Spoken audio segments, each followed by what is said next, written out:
Good evening भाइयों, welcome again.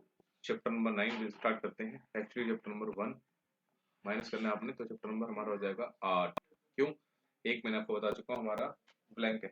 Okay, सो अभी I think आप लोग अच्छा कर रहे होगे। बाकी चैप्टर 8 देखते हैं, जिसका नाम है हमारा सोलर रेडिएशन। उसकी हीट को बैलेंस कैसे करते हैं और फिर टेम्परेचर के बारे में क्या क्या कहना है इनका, वो सब पढ़ते हैं।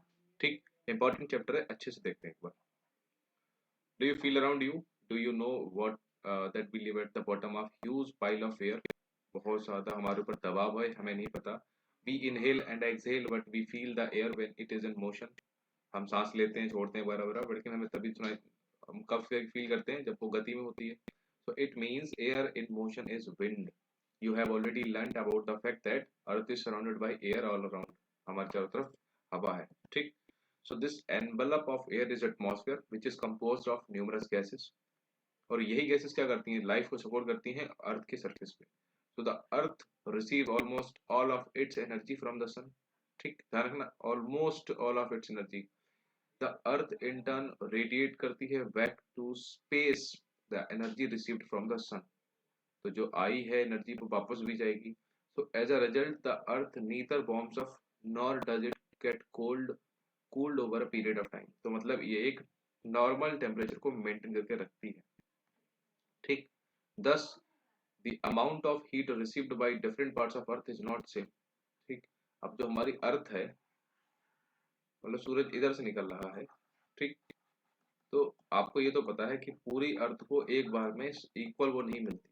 अगर इधर से निकल रहा है तो बेसिक सी बात है, अगर आपको ये 20 से डिवाइड कर दूं तो इतने पोर्शन को तो लाइट मिलेगी, इस वाले को, ठीक। इधर तो लाइट पहुंचेगी, कहीं सीधे पहुंचेगी, कहीं थोड़ी सी तिरछी स्लैंटी पहुंचेगी, लेकिन कुछ पोर्शन है जो आपका हमेशा कैसे रहेगा? अंधेरे में रहेगा, ठीक। तो this variation cause pressure difference in the atmosphere. अब वो कैसे करता है? आपको पता है, जहाँ हीट होगी वहां क्या क्रिएट होगा? गर्मी। तो गर्मी की वजह से बनेगा low pressure.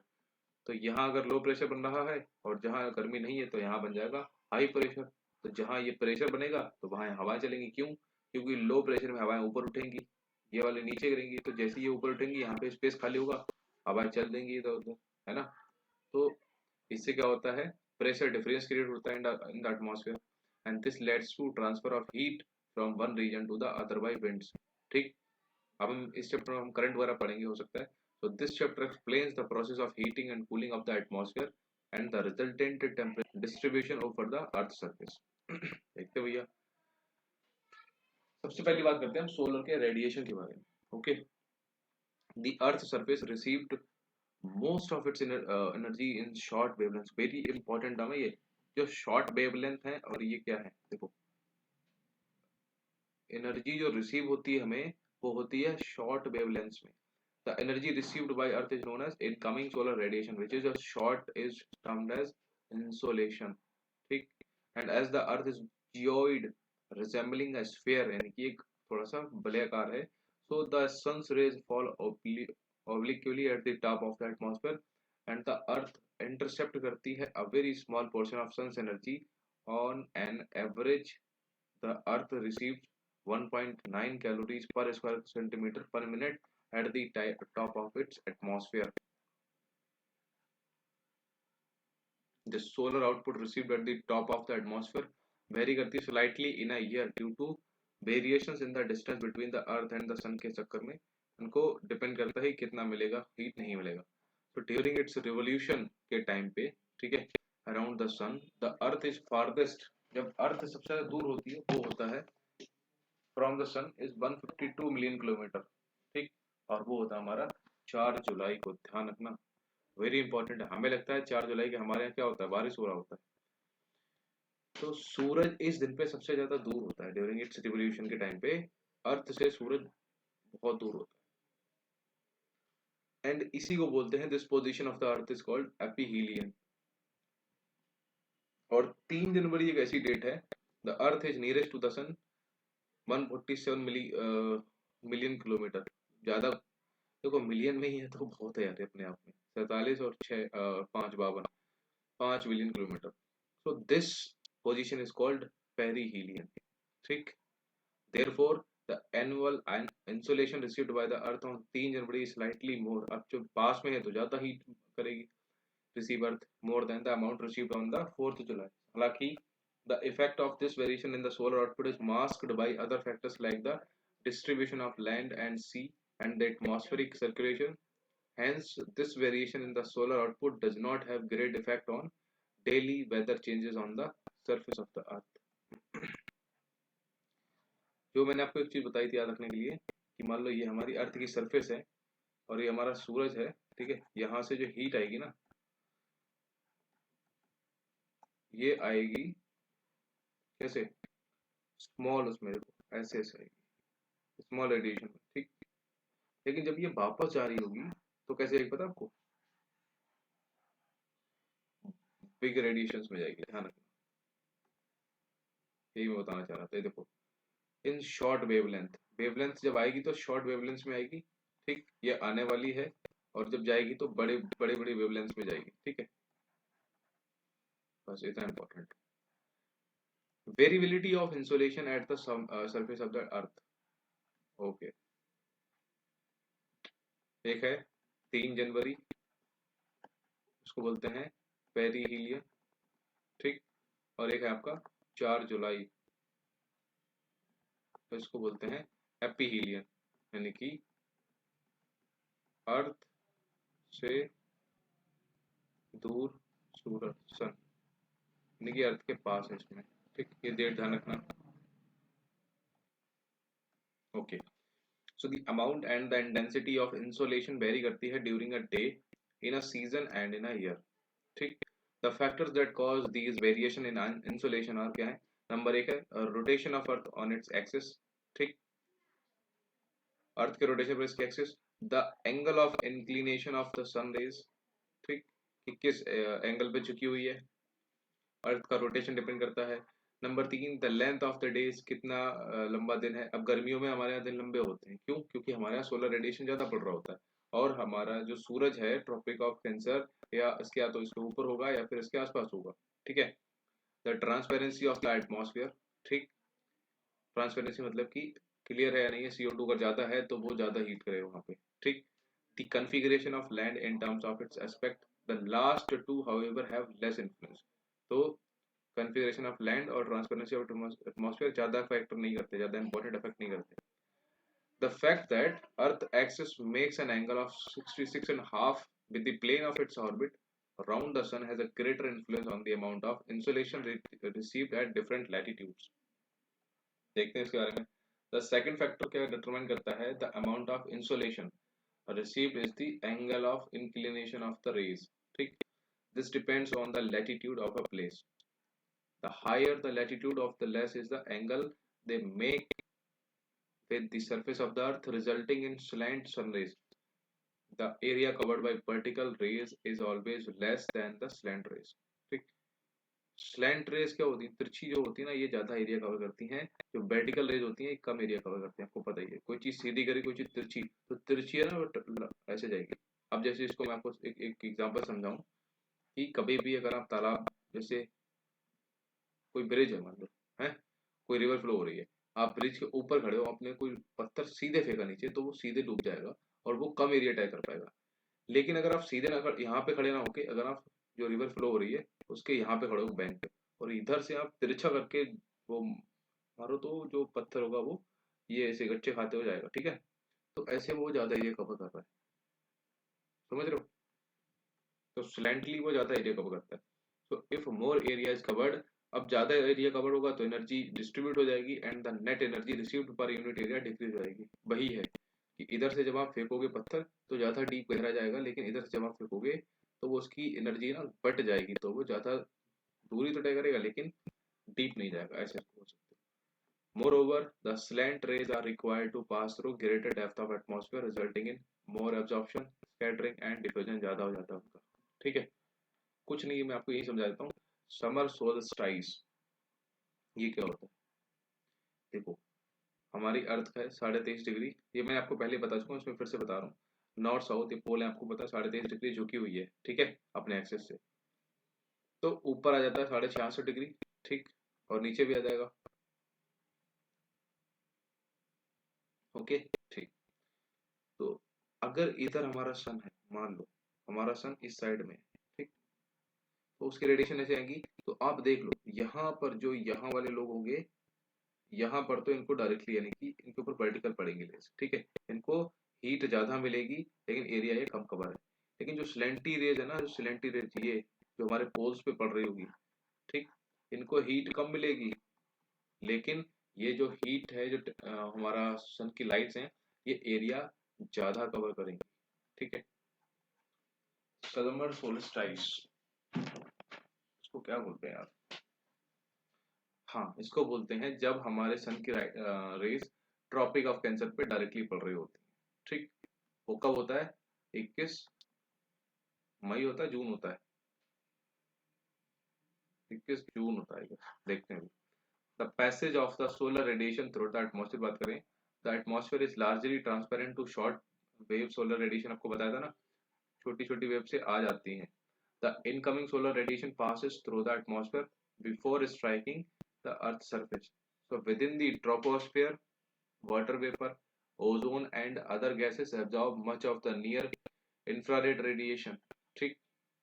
very small suspended particles in the troposphere scatter करते हैं visible spectrum both to the space and towards the earth's surface, and this proceeds adds color to the sky. The red color of the rising and the setting sun and the blue color of the sky are result of scattering. ये मैं आपको शायद उसमें पढ़ा चुका हूँ, जब मैं साइंस पढ़ा रहा था स्पेशली फिजिक्स, तो मैं पढ़ा चुका हूँ, ठीक है। लाल कलर क्यों दिखता है, ठीक है, स्कैटरिंग क्यों होता है, सब मैं पढ़ा चुका हूँ, ठीक। Spatial distribution of insulation at the earth surface, so the insolation received at the surface vary करती है about 320 watt per meter square in the tropics, poles। अब देखो ट्रॉपिक्स यानी कि जो हमारी अर्थ है, ट्रॉपिक ऑफ कैंसर, इक्वेटर और ट्रॉपिक ऑफ कैप्रिकॉर्न, यहाँ पर पूरे साल गर्मी रहती है, आपको पता है। तो गर्मी रहती है इसका मतलब यहाँ पे हीट ज्यादा मिलेगी, तो भाई है 320 वाट पर मीटर स्क्वायर, ठीक है, यहाँ पर इंसुलेशन ज्यादा मिलेगा, ठीक है। जबकि जो हमारे पोलर रीजन है ना, पोलर रीजन ये वाला, तो यहाँ पर सिर्फ 70 वाट मीटर स्क्वायर मिलती है इंसुलेशन, ठीक। तो maximum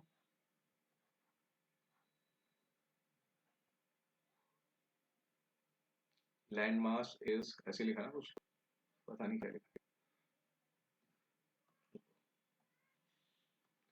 Maximum insolation is received over the subtropical deserts where the cloudiness is the least. अब desert है वहाँ तो cloud होंगे नहीं, तो obvious बात है। So equator receives comparatively less insolation than the tropics, ठीक। Generally at the same latitude, the insolation is more over the continent than over the oceans. In winter, the middle and higher latitudes receive less radiation than in summer, ठीक। वही बोल रहा है कि winter में हमारा जो मिडिल और हायर लैटिट्यूड जो भी होते हैं हमारे ऊंचे अक्षांश, उन पे हमको कम रेडिएशन मिलता है, जबकि हमें समर में ज्यादा मिलता है। बेसिक सी बात है कि गर्मियों में हमें हीट ज्यादा मिलेगी, सर्दियों में कम मिलेगी, obviously. Heating and cooling of atmosphere की बात करते हैं, तो there are different ways of heating and cooling of the atmosphere. The earth after being heated by insolation, पहली बात तो हीट उससे होगी, सूरज की रेडिएशन से, transmits the heat to the atmospheric layers near to the earth in long wave form. आपको बता चुका हूँ लॉन्ग वेव फॉर्म क्या होता है, ध्यान रखना है, वेरी इंपॉर्टेंट टर्म है ये। So the air in contact with the land, जो हवा है लैंड के कांटेक्ट में, वो हीट गर्म हो जाएगी slowly, and the upper layers in the contact with lower layers also get heated. ऊपर और नीचे दोनों की लेयर्स आपको क्या हो जाएगी, हीट हो जाएगी, and this process called condensation, जिसको बोलते हैं हिंदी में संघनन। पानी अगर वहां पे हुआ नीचे लैंड बॉडी पे, ओशन बॉडी अगर हुई, तो वहां पे क्या हो जाएगा उसका एवेपोरेशन हो जाएगा। Conduction takes place when two bodies of unequal temperature are in contact with one another. Conduction तब होता है जब एक ठंडा है और एक गर्म है, तब होता है, ठीक। There is a flow of energy from the warmer to the cooler body, तो आपको पता है गर्म से ठंडे की तरफ जाता है। So the transfer of heat continues until both the bodies attain the same temperature of the contact is broken. ये भी आपको फिजिक्स में पढ़ा रखा है कि जब तक दोनों टेम्परेचर सेम नहीं रहेंगे तब तक ही टेम्परेचर फ्लो चलेगा। So conduction is important in heating the lower layers of the atmosphere, तो वेरी इंपॉर्टेंट है, कंडक्शन इंपॉर्टेंट है हमारे सरफेस की लोअर लेयर जो भी है जहाँ पे हम रहते हैं उसको हीट करने के लिए, ठीक। The air in contact with the earth rises vertically on heating in the form of currents and further transmits the heat of the atmosphere. And this process of vertical heating of the atmosphere is known as convection, संवहन। ठीक, इसको हिंदी में बोलते हैं संवहन। ठीक, तो जब वर्टिकली उठता है, हीट देता है, तो उसको बोलते हैं convection. So the convective transfer of energy is confined only to the troposphere. ये सिर्फ और सिर्फ नीचे ही होता है, क्षोभ मंडल में। So the transfer of heat through horizontal movement of air is called advection. कितने टर्म है भैया? The transfer of heat through horizontal movement of air, और मूवमेंट ऑफ एयर कैसा है? हॉरिजॉन्टल है। ठीक, horizontal movement of the air is relatively more important than the vertical movement, and in middle latitudes most of diurnal यानी कि दिन और night variation in daily weather are caused by advection alone. सिर्फ और सिर्फ advection के through ही हमारे दिन और रात के जो टेम्परेचर वेरिएशन है वो हो सकता है। So in tropical regions particularly in northern India during summer seasons में क्या होता है? लोकल विंड जिनको बोलते हैं, लू is the outcome of the advection process. तो समझ रहे हो, अकेला एडवेक्शन ही है जो लू चला देती है। ओके,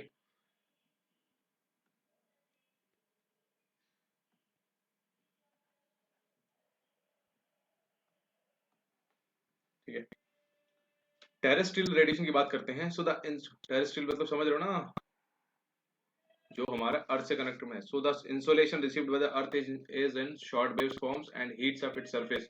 ठीक, the earth after being heated itself becomes a radiating body and it radiates energy to the atmosphere in long wave form में radiate करता है, and this energy heats of the atmosphere from below, and this process known as the terrestrial radiation। बहुत basic सी बात है कि अगर हमारी अर्थ गर्म हो गई है तो वो उसको एक इन्होंने नाम दे दिया है, उसको बोल दिया है टेरेस्ट्रियल रेडिएशन। तो ये चीजें पढ़ने में क्या ही बड़ी बात है।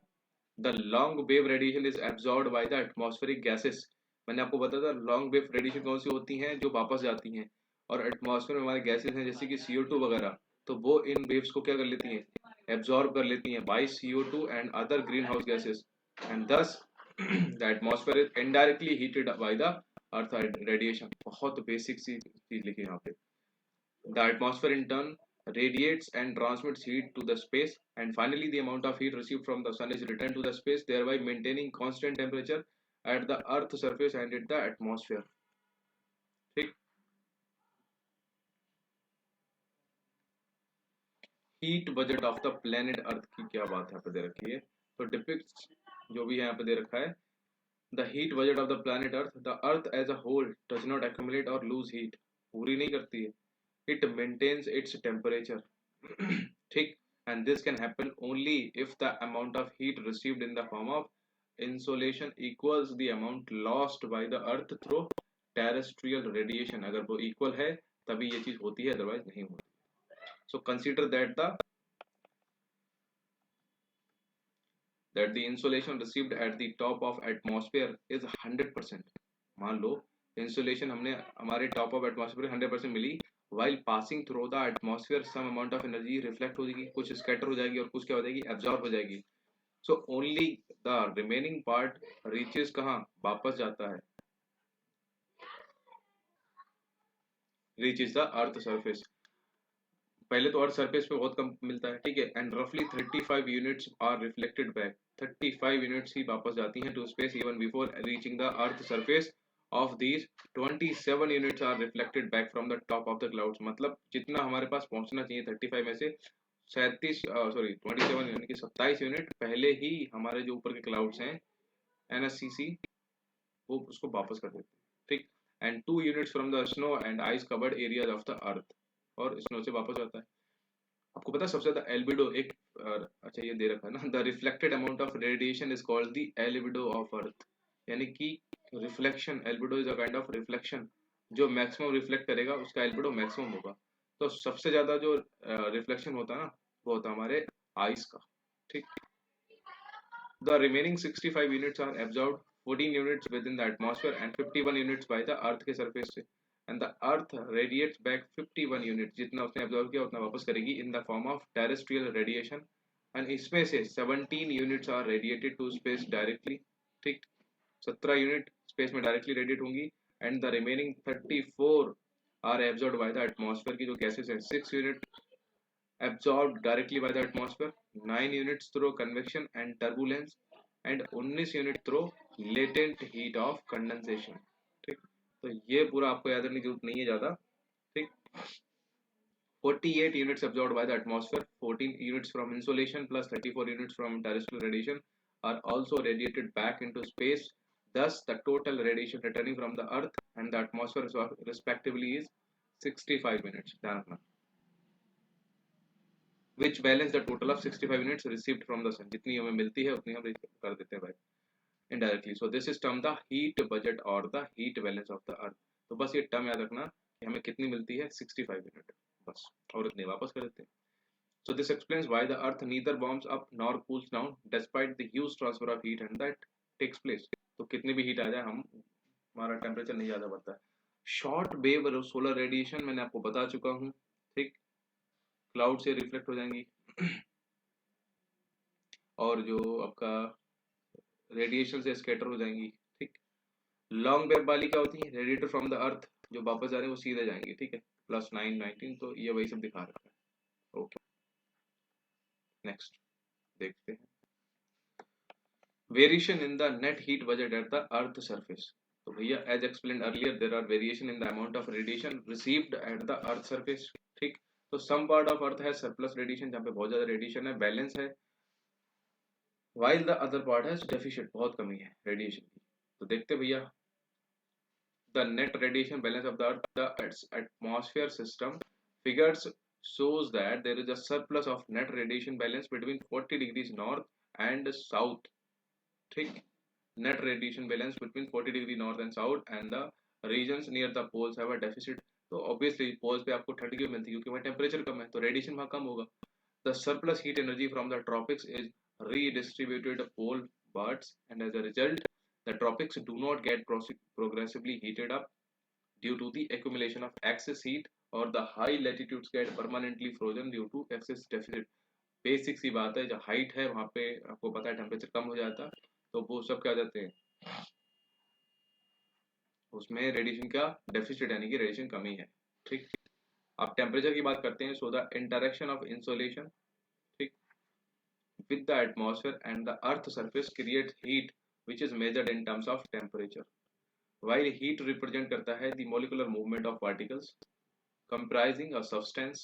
ठीक, the interaction of insolation with the atmosphere and the earth surface creates heat which is measured in terms of temperature, while heat represent the molecular movement of particles. heat क्या है, molecular movement of particles comprising a substance, और interaction of insulation with the atmosphere जब मिलती है तो earth surface create करता है heat which is measured in terms of temperature comprising. So the temperature is the measurement in degrees of how hot या फिर cold जो भी है, कोई जगह कैसी है वो देखते हैं। तो फैक्टर्स कंट्रोलिंग टेम्परेचर डिस्ट्रीब्यूशन, तो the temperature of air at any place is influenced by, सबसे पहले टेम्परेचर किससे इन्फ्लुएंस होगा, एक तो वहां का हाइट कैसा है, ज्यादा है कम है वगैरह वगैरह, अगर ज्यादा हाइट है तो वो ठंडा होगा। नंबर 2 ऑल्टीट्यूड, सॉरी लैटिट्यूड है, दूसरा ऑल्टीट्यूड है, फिर डिस्टेंस फ्रॉम द सी, ये भी इंपॉर्टेंट है। ठीक, डिस्टेंस फ्रॉम द सी, आजा भैया। द एयर मास सर्कुलेशन, क्यों आपको पता है, सी वाला बता चुका हूँ, सी ब्रीज लैंड ब्रीज सब बता चुका हूँ, दिन में कौन सी ब्रीज बहती है, दिन में सी ब्रीज चलते हैं, क्यों, क्योंकि सी वहां पे होता है हाई प्रेशर, क्यों, सी धीरे धीरे गर्म होता है, जबकि लो प्रेशर बन जाता है हमारे लैंड एरिया पे, तो इधर से जब हवा ऊपर उठेगी तो इधर से नीचे बढ़ेगी, तो ऐसे ऐसे सर्कुलेशन हो जाएगा, यानी कि सी ब्रीज चलेगी दिन में और लैंड ब्रीज चलेगी रात में। ठीक, चौथा फैक्टर है the presence of warm and cold ocean currents. अब ये ओशन करंट्स क्या है, बहुत इंपॉर्टेंट चैप्टर है, मैं आपको शायद इसी में होगा तो इसमें बताऊंगा, नहीं तो नेक्स्ट वाले। और पांचवा है लोकल एस्पेक्ट। अब एक एक करके देख लेते हैं। Latitude की बात करें तो the temperature of a place depends on the insolation received. It has been explained earlier that the insolation vary according to the latitude, hence the temperature also varies accordingly.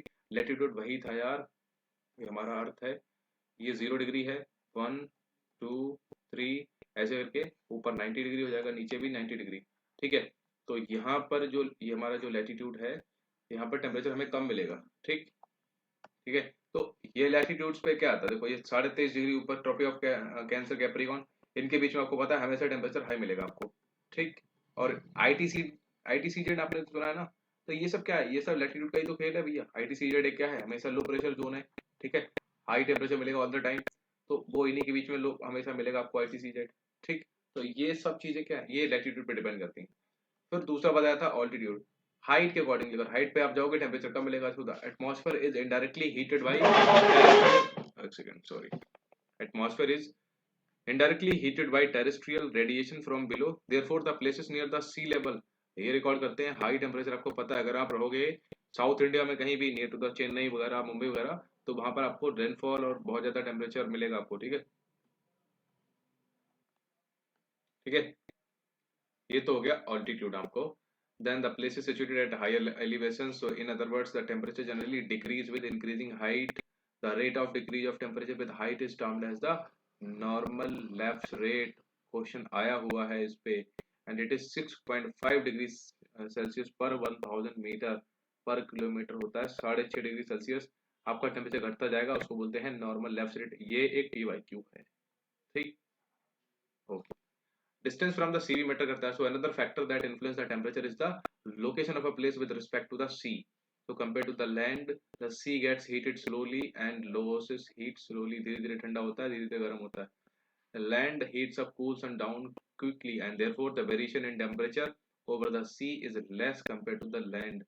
इसलिए ताप जो मतलब टेम्परेचर डिफरेंस होता है ना सी और उसमें land में, वो बहुत ज्यादा होता है। The places situated near the sea come under the moderating influence of the sea, and land breezes कब होती हैं आपको पता है ना, लैंड ब्रीजेस ये रात में चलती हैं। ठीक, ओके। एयर मास और ओशन करंट्स की बात करते हैं। Like the land and the sea breeze, the passage of air masses also affects the temperature. The places which come under the influence of warm air masses experience करता है higher temperature, and that places that come under the influence of cold air masses experience low temperature. नाम से ही भैया cold air mass है तो temperature low होगा, और warm air mass है तो टेम्परेचर हाई होगा, बेसिक सी बातें हैं।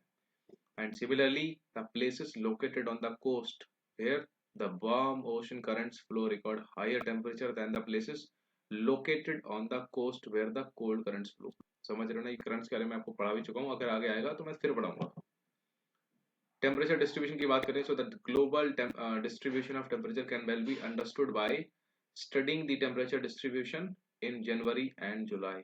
So the temperature distribution is generally shown on map with the help of isotherm and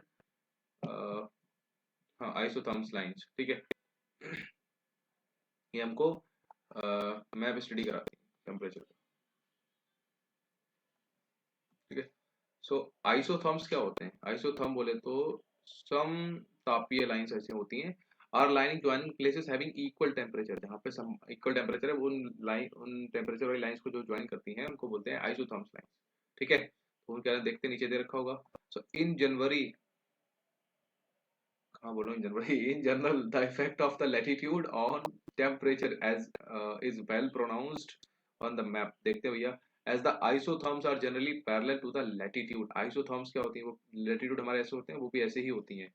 The deviation from this general trend is more pronounced in January than in July, especially in northern hemisphere. So in the northern hemisphere, the land surface area क्या होता है? Much larger than in the southern hemisphere। ठीक, hence the effects of land mass and the ocean currents are well pronounced। So in January, the isotherms deviate to the north over the ocean and to the south over the continent। जनवरी में हमारी जो isotherms lines होती हैं वो deviate हो जाती हैं north की तरफ ओशंस में, एंड साउथ में कॉन्टिनेंट में साउथ की तरफ। अभी क्या होगा मैं आपको नीचे उसमें दिखाऊंगा फिगर में। This can be seen on the north Atlantic drift. ठीक है, सॉरी नॉर्थ अटलांटिक ओशन आपको दिखाऊंगा। The presence of warm ocean currents, Gulf Stream, and North Atlantic drift make the Northern Atlantic Ocean warmer, and the isotherm bend towards the north over the land, and temperature decrease sharply, and the isotherms bend towards south in the Europe। ठीक, it is pronounced in the Siberian plain। Siberian plain जो आपका है ठंडा इलाका। The mean January temperature along 60 degree east, ठीक, 60 degree east longitude is -20 Celsius both at 80 degree north and 50 degree north latitude. तो ये बोल रहा है जनवरी का जो एनुअल टेम्परेचर होता है ना along the 60 degree east longitude is -20, ठीक, at 80 degree and sorry 50 degree north latitude में। The mean monthly temperature for January is over 27 degrees Celsius. In equatorial oceans are over 24 degree. Equatorial oceans क्या है, जहां पर tropic of cancer और Capricorn के बीच की जगह, इन द ट्रॉपिक्स, ठीक, in the middle latitudes and -18 से -48 in the Eurasian continent interior में अंदर। So the effect of the ocean is well pronounced in the southern hemisphere. Effect of ocean, क्यों? क्योंकि southern hemisphere ही है हमारा जहाँ पर ocean maximum presence है। So here the isotherms are more or less parallel to the latitudes and the variation in temperature is more gradual than in the northern hemisphere. So the isotherm of 20 degree Celsius, 10 degree Celsius and 0 degree Celsius runs parallel to 35 south, 35 and 60 degree respectively. In July, the isotherms generally run parallel to the latitude. The equatorial oceans record warmer temperature more than 27 degree Celsius, जो भी है कुछ नहीं है। देखो ये equator हमारा isotherms line यही वाली है, ठीक है, ये जो है ना टेढ़ी मेढ़ी लाइन, यो है हमारी isotherms line. Okay, so the distribution of surface air temperature in the month of January के टाइम पे क्या है, देखो ये है थर्मल इक्वेटर। क्यों ये नीचे क्यों है? अब देखो जनवरी में आपको पता है ट्रॉपिक ऑफ कैप्रिकॉर्न नहीं गया होगा, 20 के आसपास 23 हो गए यहाँ पे, ठीक। जनवरी में हमारे यहाँ बहुत ठंड होती है, यानी कि सूरज किधर चमक रहा होता है ट्रॉपिक ऑफ कैप्रिकॉर्न पे, यानी कि आइसोथर्म लाइन आपकी वहीं पे बन जाएगी और इसको ही बोलेंगे हम ITCZ, ठीक, क्योंकि एक्सट्रीमली हॉट होती है, मीन लो प्रेशर क्रिएट करती है, ठीक है। और ये जनवरी के टाइम पे, आप देखो ऊपर दिखाता हूँ आपको धीरे से, ये आता हूँ,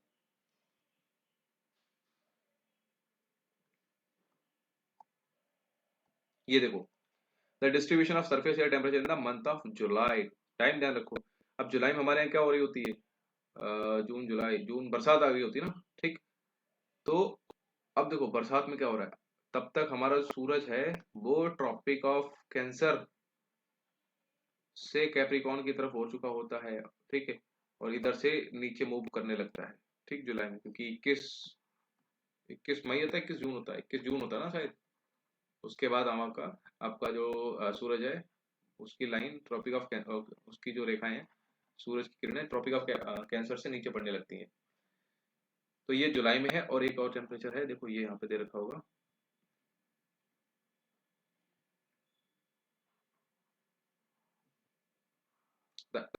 अरे यार जल्दी खुल जाए, जनवरी एंड जुलाई। अच्छा, the range of temperature between January and July, तो वही दिखा रहा है इसमें, ठीक, ये देखो 3 degree 20 degree, 3 degree 30 degree, sorry, और बीच में आपका इक्वेटर, ठीक, ये हमारी आइसोथर्म्स लाइन, ठीक।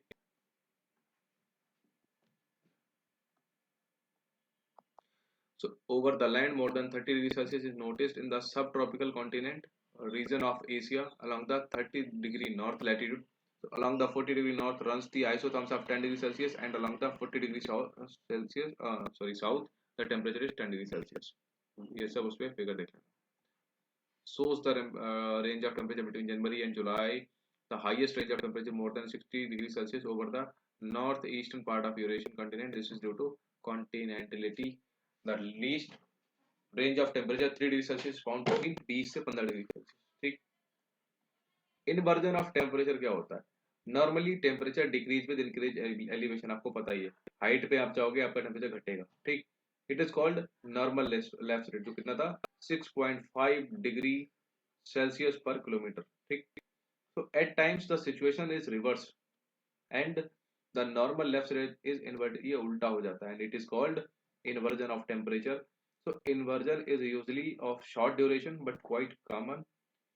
Nonetheless, a long winter night, इसके लिए चाहिए हमें एक लंबी ठंडी रात with clear skies and still air, एकदम शांत हवा, is ideal situation for inversion. इस पे क्या होता है, जो दिन की हीट होती है is radiated off during the night के टाइम पे, बाहर मतलब हमें पता है ठंडी हो जाती है और वो बाहर रेडिएटेड ऑफ हो जाती है, एंड बाई अर्ली मॉर्निंग्स क्या हो जाता है, द अर्थ इज कूलर, हमारी अर्थ ठंडी होती है देन द एयर अबव, ऊपर की हवा होती है वहां पर रेडिएशन निकला होता है तो वो गर्म होती है, लेकिन हमारी अर्थ नीचे ठंडी होती है। So over polar areas temperature inversion is normal throughout the year. तो वहां तो ये बहुत बेसिक सी बात है। ठीक, तो surface inversion promotes stability in lower layers of atmosphere. ठीक, तो सरफेस इन्वर्जन प्रमोट क्या करता है हमारा, स्टेबिलिटी कहाँ, एटमॉस्फेयर के लोअर लेवल्स पे। तो स्मोक जो है आपका and dust particles get collected beneath the inversion layer and spread horizontally to fill the lower strata of atmosphere. वहीं पे होता है आपका dense fogs in mornings are common occurrences especially during winter season. ठीक, so this inversion commonly lasts for few hours, कुछ घंटे रहता है until the sun comes up begins to warm the earth। तो पता ही है आपको। So the inversion takes place in hills and mountain due to air drainage। ठीक, cold air at the hills and mountains produced during night flow under the influence of gravity being heavy and dense। The cold air acts almost like water and moves down the slope to pile up deeply in pockets and belly bottoms with warm air above, and this is called air drainage। It protects the plants from frost damage। तो air drainage से ही हमारा Frost damage जो plants में होना होता है वो बचता है उससे। ठीक है, क्या होता है, क्योंकि फ्रॉस्ट आपका थोड़ा सा हैवी होता है। ठीक है, so being heavy and dense the cold air जो होती है एक्ट ऑलमोस्ट लाइक वाटर की तरह करती है। ठीक है, और नीचे की तरह नीचे के जो ढलान होते हैं उनमें इकट्ठी हो जाती है deeply in pockets and valley bottoms में विद वार्म एयर अबव। ठीक है, और ऊपर होती है आपकी गर्म हवा। एयर ड्रेनेज उसी को बोलते हैं। ये देखो, planks law states that hotter a body जितनी गर्म होगी the more energy it will radiate obviously and shorter the wavelength of that radiation। ध्यान रखना ये इंपॉर्टेंट है। आपकी जो सूरज से आती है, अब सूरज देखो हॉट है, ठीक, गर्म है बहुत ज्यादा, तो वो क्या छोड़ता है हमारे पास जब आती है उसका रेडिएशन, तो वो किससे आती है, शॉर्टर वेवलेंथ है। ध्यान रखना शॉर्टर वेवलेंथ से आती है। Specific is the energy, specific इसको बोलते हैं हिंदी में विशिष्ट ऊष्मा। वो कौन सी एनर्जी है, needed to raise the temperature of 1 gram of substance by 1 Celsius, 1 degree Celsius. ये क्या है, स्पेसिफिक हीट। ठीक, okay, this is the end of the chapter. कुछ क्वेश्चन है लगा लो। The sun is directly overhead at noon on 21 June. अब कहाँ होता है आपको पता था ना, 23.5 डिग्री नॉर्थ हमारे ट्रॉपिक ऑफ कैंसर पे। In which one of the following cities are the days are the longest. अब दिन लंबा कहाँ होगा देखो सबसे भैया, तो अगर मैं आपको बताऊं, देखो लोकेशन हिसाब से देखते हैं ना अपन, है ना, चंडीगढ़ यहाँ कहीं पे है, तिरुवनंतपुरम यहाँ कहीं पे है। ठीक, हैदराबाद तेलंगाना के आसपास है और नागपुर है यहाँ पे। तो सबसे ज्यादा ट्रॉपिकल रीजन के आसपास कौन सा रहता है, आपका इक्वेटर यहीं के से पास रहता है ना, तो उसके सबसे पास ये है ना, ये क्या हो हमारा तिरुवनंतपुरम ही रहेगा। The atmosphere is mainly heated by the, ये देखो आ गया ना question, short wave solar radiation, very important, ध्यान रखना।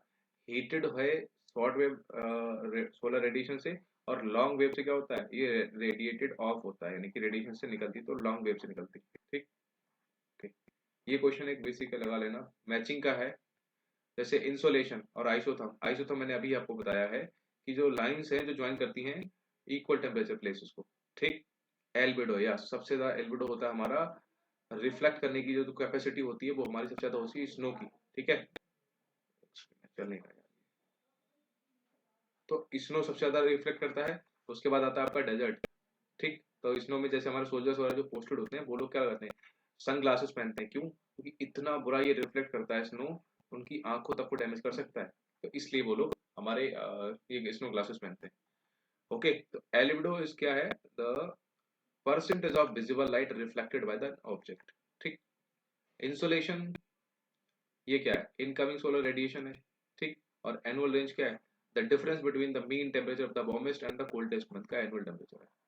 तो क्वेश्चन नेक्स्ट है कि भैया the main region that the earth experiences highest temperature in the, अच्छा आपको पता है कई बार ये जो हम क्वेश्चन पढ़ रहे हैं ना, कई बार सीधे इनसे यही क्वेश्चन डिट्टो पूछ लेता उठा के, और कई बार है जितने हमने अभी तक करे ना एमसीक्यू, हमेशा पूछा गया है, बहुत सारे क्वेश्चन इन्हीं से पूछे डायरेक्टली। जैसे अभी ऊपर वाला क्वेश्चन ही पूछा गया था 23.5 ऐसा था, वो सीधा पूछा गया। The main reason that the Earth experiences highest temperature in the subtropics in the northern hemisphere rather than at the equator बोला है कि मेन रीजन क्या है कि अर्थ एक्सपीरियंस करती है highest temperature in sub tropics in the northern hemisphere rather than equator पे नहीं होके। क्यों? क्योंकि sub tropical areas tend to have less cloud. नहीं भैया, एक सेकंड। तो एक्चुअली हमारे जो सब ट्रॉपिकल एरियाज होते हैं ना, ये tend to have less cloud cover and that is why in equatorial areas. क्यों? क्योंकि यहाँ पे एक्सट्रीमली लो प्रेशर क्रिएट होता है। लो प्रेशर में हीट ज्यादा होती है, तो हीट बन के क्लाउड बन के इधर उधर निकल जाते हैं। ठीक, तो इस वजह से यही this is the correct answer. हमने एक दो और गलत आंसर दिए, पता क्या? और वही गलती मैं पहले भी करता था, अभी भी देखो करने लगा हूँ। आई डोंट नो व्हाई, क्योंकि प्रैक्टिस से बाहर हो गया हूँ। खैर, वो गलती पता क्या है? हम लोग जल्दी से यार एक क्वेश्चन हम पढ़ते हैं फटाफट लगा देते हैं जो हमारे दिमाग में आता है। देखो, हमारा ये क्वेश्चन भी गलत है आंसर, और ये वाला भी गलत है। कहाँ गया ये वाला? क्यों? ये बोल रहा है भैया एटमॉस्फेयर कैसे हीट होता है, हमने पढ़ लिया अर्थ। तो एटमॉस्फेयर जो गर्म होता है, जो वापस जाती है ना हीट उससे, ठीक है, जो रेडिएशन ऑफ होती है, तो उसका सही आंसर है लॉन्ग वेव टेरेस्ट्रियल रेडिएशन, क्योंकि यही वापस जाके ही तो हमारे एटमॉस्फेयर को गर्म गर्म करती है। ठीक है, CO2 में फंस के। इसका सही आंसर होगा in which one of the following cities. देखो, अगर हम उसके हिसाब से देखें, हमने लैटिट्यूड के हिसाब से देखा, क्योंकि ये टॉपिक ऑफ क्या बोल रहा हूँ, इक्वेटर के सबसे ज्यादा पास में। लेकिन इसके अलावा एक और चीज जो हमारा जिस पे डिपेंड करता है रेस, वो है हमारा ऑल्टीट्यूड। ठीक, अगर आप ज्यादा हाइट पे रहते हो तो आपको दिन ज्यादा देर तक मिलेगा। अगर आप वैली घाटी में रहते हो तो दिन कब निकला कब गया वो आपको पता नहीं लगेगा। And this is the main reason कि ये जो लोकेलिटी है, ये इससे ज्यादा हाइट पे है हमारा चंडीगढ़ लोकेटेड। ठीक, इसका एलिवेशन लेवल ज्यादा है इन दोनों से, एंड दैट इज व्हाई जो हमारा करेक्ट आंसर होगा वो होगा हमारा Chandigarh, not Thiruvananthapuram. So sorry for my mistake, sincerely apologise, and Chandigarh लगा लो सही correct. Sorry, and will end our class today here. ठीक है, any doubt is just to WhatsApp me on this number, any problem, and बाकी see you in the next video. तब तक के लिए बाय बाय, जय हिंद, गुड नाइट।